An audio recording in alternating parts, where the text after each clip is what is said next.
So my objective today is to throw some mind grenades at you, get your brain juices fired up. And we're going to do this by taking a look at the impact the digital customer is having on our enterprise.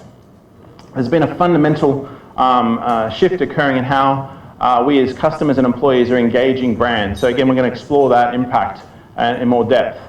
If I'm successful, now I'm presenting a point of view here. Yeah? It's one that's, like I said, based on a lot of personal experiences. So I don't profess to have all the answers.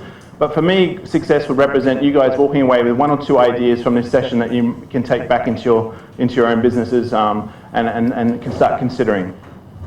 Who here has a smartphone? iPhone, any type of smartphone? I think pretty much everyone, yeah? What about Facebook accounts? Has everyone got a Facebook or LinkedIn account? Yeah? Who's got a Facebook on their smartphone now? Who wants to take part in an experiment? No one? Have I got a shy audience? You don't have. It's not difficult. You just have to go to a Facebook page and post that you would hopefully like my presentation after. The reason I want to show you that is I want to show something later in the place. But if you're shy, don't worry. I've already prepped just in case I had a shy audience. So I'm going to show you a little later on how digital technologies are now really transforming the way we engage with customers. I did this yesterday at the Future Tech conference, and again had maybe a little less shy audience, and they dived in. But I'll show you a bit later on what we're going to do. This formula is a really great formula. One I've held close to my heart working across a number of companies. I didn't come up with it, but at the end I'll reveal it. So again, OP plus NT equals EOP. So let's see if you can figure that out by end of the presentation. Again, there's no secret that there's been a fundamental revolution as those questions I asked about who's got a smartphone, Facebook account, most of us will be buying online. Technology is really transforming the way we engage. The old paradigm of how marketers and businesses sold to us and engaged us is gone forever. Yeah, we no longer are passively sitting there waiting for messages to be pushed through a TV box. The fact is, technology is fundamentally changing our lives, the way we listen to music, the way we engage at a concert, a rock concert, the way we buy our products and services are fundamentally changing. I book most of my travel now through Booking.com's mobile app on my phone. So if I get asked to come to Manila, that's where I go. I book on there. The way we use technology is fundamentally changing. Just look at the telephone and how it's transformed. How many of us are now using our mobile devices and Skype to communicate with family and friends or in a business context? And this has happened in a very short space of time. I would argue that Steve Jobs actually was a tipping point when he brought the iPhone out. I think that was an accelerator that ultimately saw not just his technology, but a number of technologies converge. Wi-Fi, 3G, smartphone, all these came together at a right time and it really played a massive role in changing our lives fundamentally. And it's really disrupting business models. So again, we've seen traditional bricks and mortar businesses fall away. Think Blockbuster. Think of the bookstores that have closed down as a result of Amazon. But even these new businesses are under threat. The bricks and mortar companies are fighting back. Again, looking at how they can bring digital into their businesses and bring the two worlds together. I'm seeing great examples of this where traditional businesses are leveraging their bricks and mortar properties as a competitive advantage, but also using digital to combat all the experiences that customers want from the likes of Amazon. And the fact is, it's changing how we want to interact as individuals, as business, as employees, and as consumers. How we rewire our houses, how we engage with our enterprises' systems. Again, much more demanding in what we expect from those companies that we work for. And the fact is, we just no longer passive. I'll show you a great example of an individual that's really transforming my life and my wife's life in respect to one of the tastemakers that we've come across through our boys. I'll come on to that in a minute. We now live in an age of digital immersion. We're socially connected. Rich content is absolutely critical. As a marketer now, my role is extending further down the buying cycle in terms of how people consume and find out information about SAP, its products and services. How you find out information on me, you could be checking now on LinkedIn, who's this guy standing up in front of me? Why should I listen to him? Why should I care what he has to say? Why is his point of view maybe one I want to consider? All this information is readily available to us now. And we can get that on our mobile device and it's always on. No matter where I land in the world, I'm pretty much guaranteed a connection to work. I often joke, but Starbucks is my third office. I generally work at a Starbucks about 2 to 3 times a week where I conduct business meetings, etc. So I no longer have to be in a physical office. So I was talking about someone who's transformed our lives in our family, our family's life. A guy called Evan, a little boy called Evan, 7-year-old. My son, Ilan, came to me about a year ago and said, I met this boy Evan. I was like, who's this Evan kid? I've never heard of Evan. My wife, do you know who he is? No, don't know him. So we found out who Evan is. Evan's is a tastemaker on YouTube.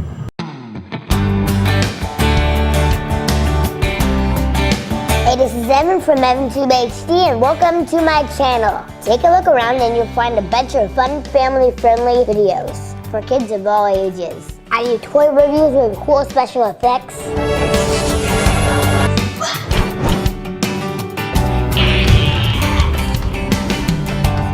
time-lapse Lego builds,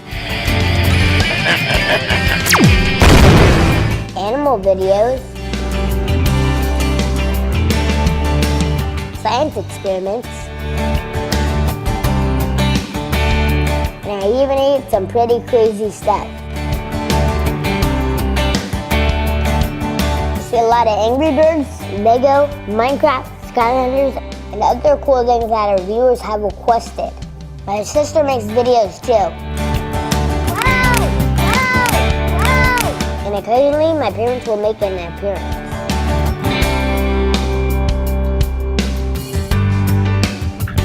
If you're looking for more, be sure to check out my other two channels, EvanTube Raw and EvanTube Gaming. Thanks for stopping by. Oh, and don't forget to subscribe. It's free.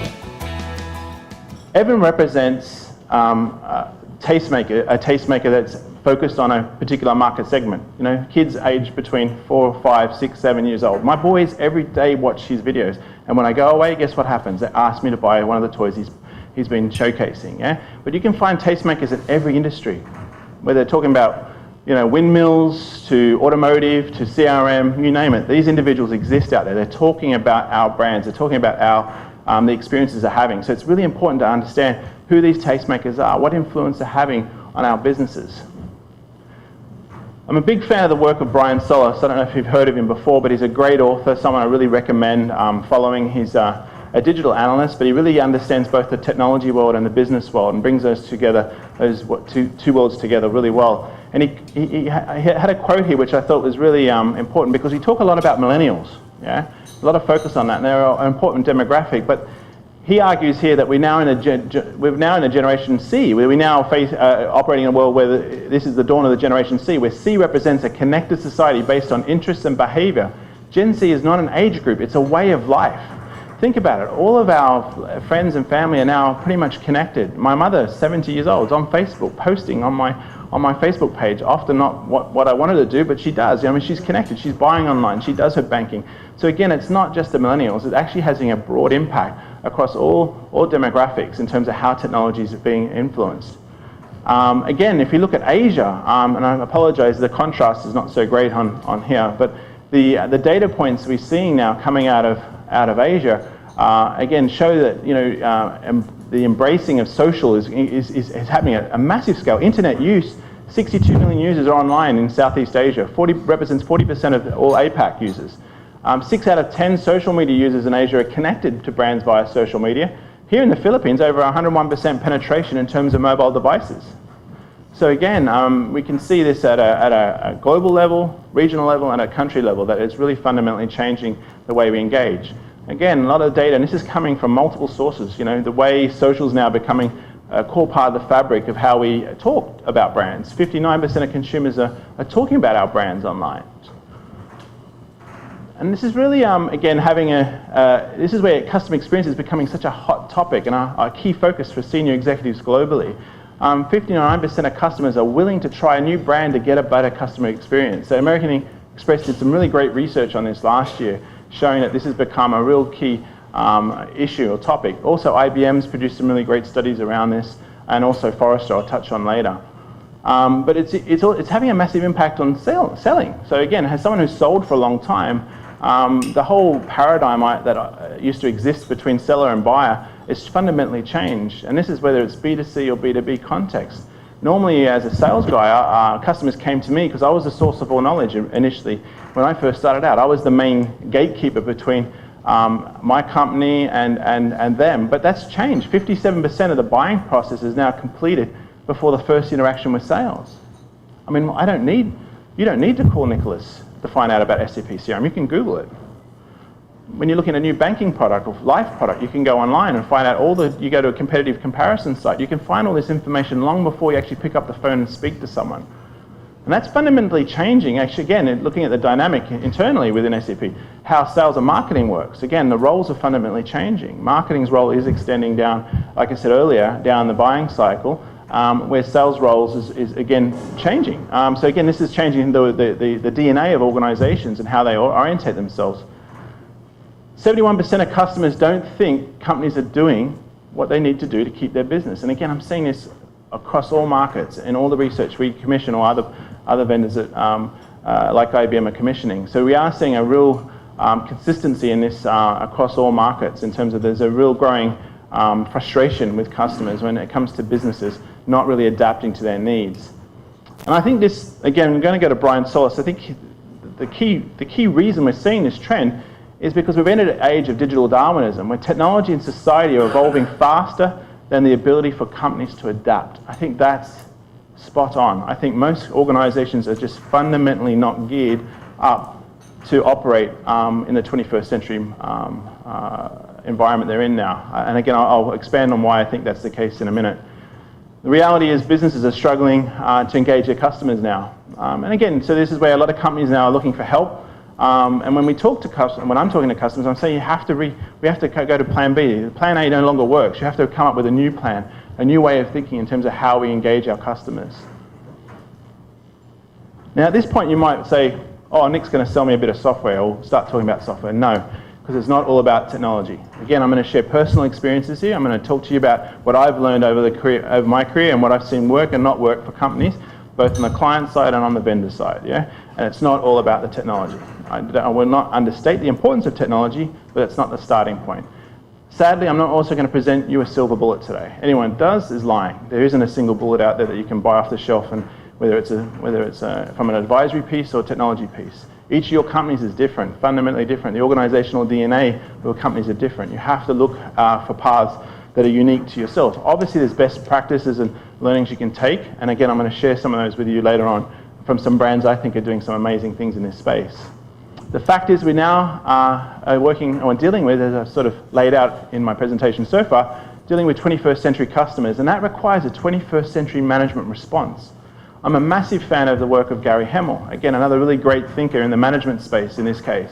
And he wrote a video essay, and again, I'm going to share this deck with you guys later. But again, I highly encourage you to read on his work, but this video essay I'm going to draw down from, he talks about, in the video essay, the history of management. And by 1890, 90% of the then developed world worked in agriculture, and only 4 people, on average, were working for manufacturing companies.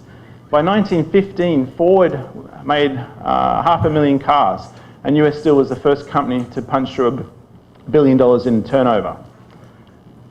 By 1920, most of the tools for modern day management have been created, okay? So pay for performance, capital budgeting, brand management, task design, all of these fundamental pillars that underpin all of our businesses were created by 1920. Let's take a look at the sales funnel. I think most of us will be familiar now. So again, the problem is you and I as consumers, whether it's B2B or B2C, irrespective, work in a very dynamic way now. We don't work in this linear process. We don't think like that. We won't, and we don't want to be forced through some funnel. Yeah? We want to engage on our terms when we're ready. Yeah? So this is, again, what's fundamentally changed in the terms of the business world. And again, this is where businesses are struggling because organizationally, they're not constructed to adapt that way. If you keep on doing what you've always done, you'll keep on getting what you always got. W. Bateman. Again, I think this is where businesses need to really rethink how they approach business. We need to move away, even look at the language we're using. I hate the term go-to-market. We need to rethink